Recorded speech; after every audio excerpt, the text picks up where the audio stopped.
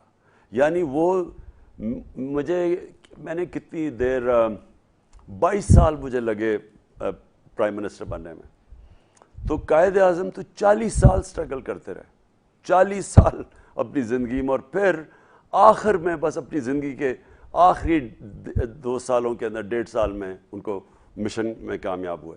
تو وہ کیونکہ وہ اپنی ذات کے لیے نہیں کر رہے تھے.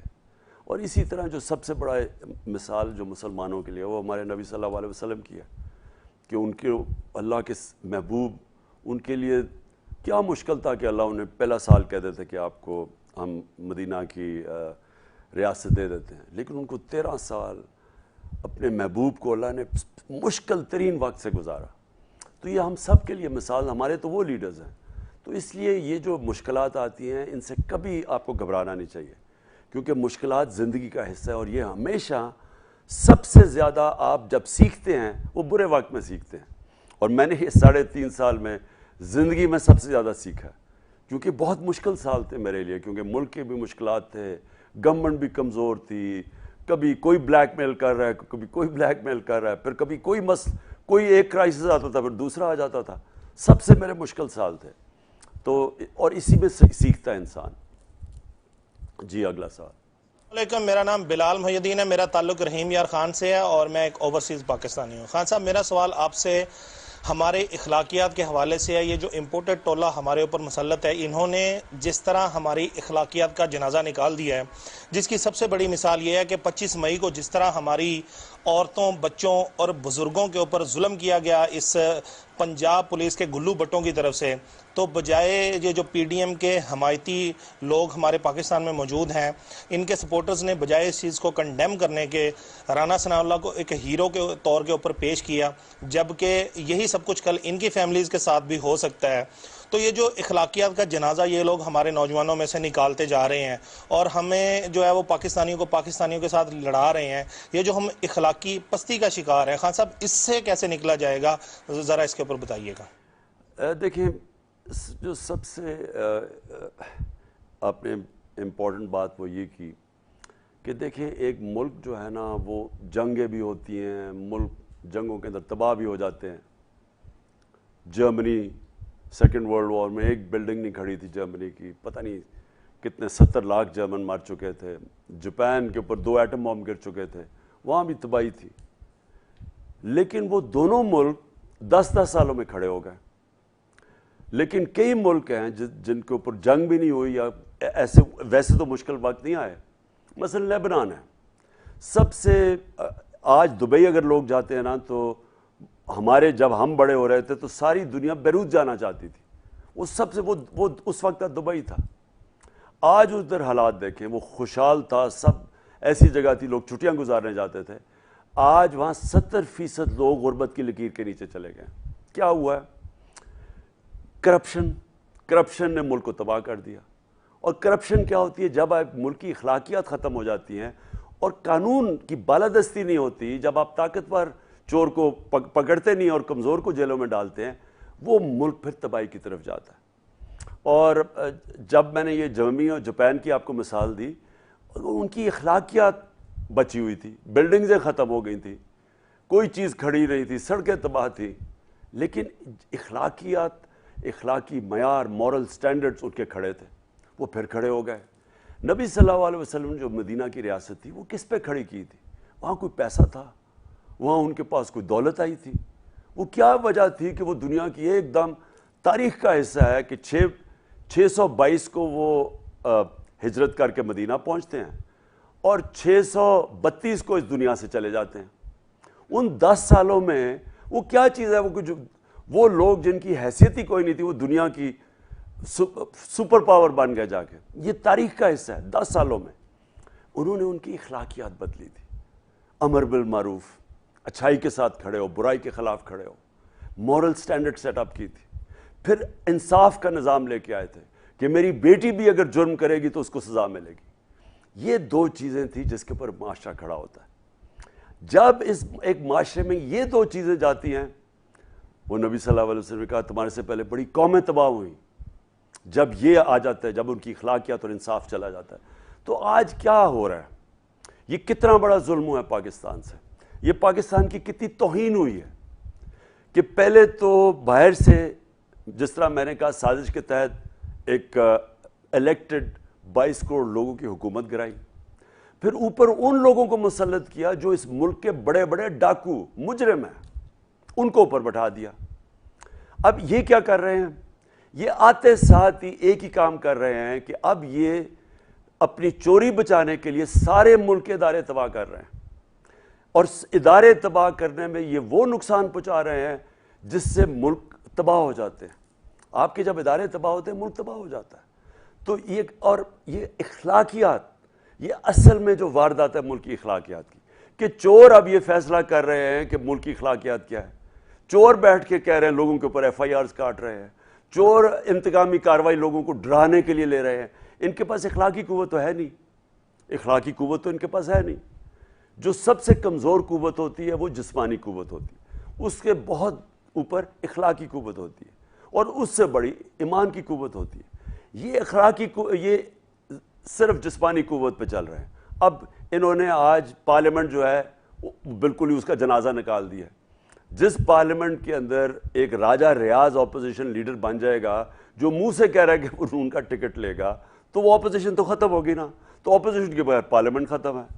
دوسری, یہ جو پنجاب اسمبلی میں تماشا ہو رہا ہے, یعنی ساری کوشش کی جا رہی ہے اس میں, وہ الیکشن کمیشن پوری کوشش کر رہی ہے کسی طرح حمزہ شہباز کو چیف منسٹر بنا دیا جائے. اور وہ کوشش, یعنی قانون واضح ہے کہ جو ریزروڈ سیٹس ہیں وہ تو امیجیٹلی پر ہو جاتی ہیں. الیکشن کمیشن ان کو پر نہیں کر رہا جب تک بائی الیکشن نہیں ہوں گے. وہ صرف بائی الیکشن کی انتظار کر کے دھاندلی کر کے کسی نہ کسی طرح اس کو جتا دو. تو جمہوریت کا جنازہ نکل رہا ہے. وہاں بھی پارلیمنٹ کا مذاق بن گیا, یہاں بھی پارلیمنٹ ختم ہو گئی ہے. جمہوریت ختم, ہماری FIA ختم, نیب ختم, ہماری جو سرکاری نوکر ہیں ان کو بڑے بڑے جو جس طرح یہاں اسلام آباد پولیس میں اس جو IG ہے اس کو سزا ہونے والی تھی لاہور کی سیف سٹی میں, اور اس کو IG بنا دیا. تو یہ صرف یہ نہیں کہ یہ اوپر غلط اخلاقیات ختم کر رہے ہیں ملک کی. یاد رکھیں کہ جب آپ ایک ملک کی مورل سٹینڈرڈز ختم کر دیں تو ملک تو پھر اس کے بعد کبھی بھی اس سے ریکور نہیں کرتا. تو لہٰذا اس لیے میں ساری قوم کو کہتا ہوں کہ میری یہ جو تحریک حقیقی آزادی ہے اس میں آپ نے سب نے شرکت کرنی ہے. جی السلام علیکم خان صاحب محمد حسن سعودی عربیہ سے. خان صاحب تھینک یو سو مچ, آپ نے پاکستانی قوم کے لیے اتنا سارا کچھ کیا, یقین کریں آئی ہیو نو ورڈس. تو سوال لائٹر نوٹ پہ ہے, اور سوال یہ ہے کہ جو امپورٹڈ سرکار ابھی 2000 روپے دے گی تو ان کو خرچ کیسے کرنا ہے.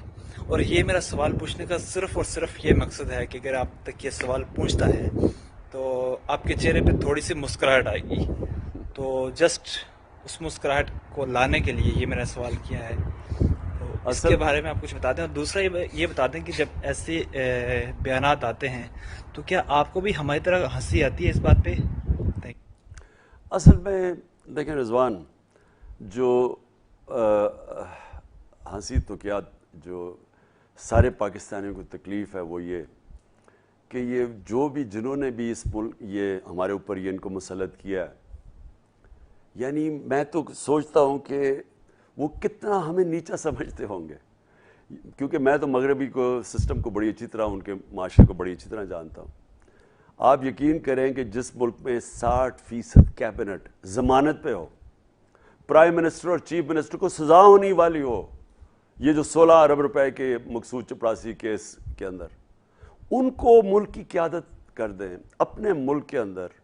اگر کوئی ضمانت پہ ہو وہ اس کو کوئی نوکری نہیں ملتی، کوئی رکھتا ہی نہیں ہے اس آدمی کو جو ضمانت پہ ہو. تو ان کی اخلاقیات، ان کے مورل سٹینڈرڈز کدھر ہیں؟ اور انہوں نے ہمارے مورل سٹینڈرڈز کدھر لے آئے ہیں؟ اور جنہوں نے ہمارے اوپر یہ مسلط کیے وہ پاکستان کے دوست نہیں ہیں. جو بھی اندر بیٹھے ہوئے تھے اور جو باہر بیٹھے ہوئے تھے، جنہوں نے ان چوروں کو ہمارے پر مسلط کیا ہے، وہ یہ ملک کے دشمن ہیں.